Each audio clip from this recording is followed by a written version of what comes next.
नमस्कार. नॉलेज दर्शन चॅनलमध्ये आपले सहर्ष स्वागत.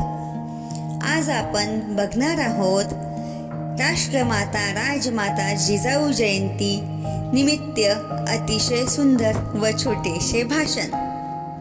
चला तर मग सुरू करूया. सर्वांना माझा नमस्कार. माझे नाव ईशानी आहे. मी इयत्ता 3री मध्ये शिकते. आज 12 जानेवारी जिजामाता यांची जयंती.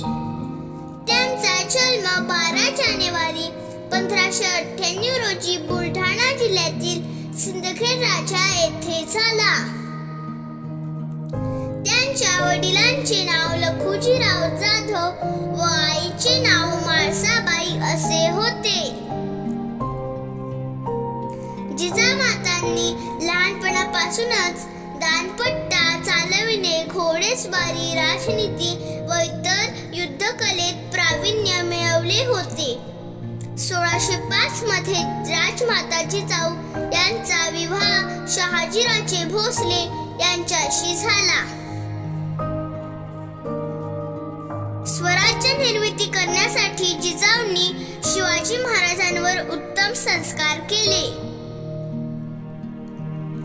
अशा या महान मातेने 17 जून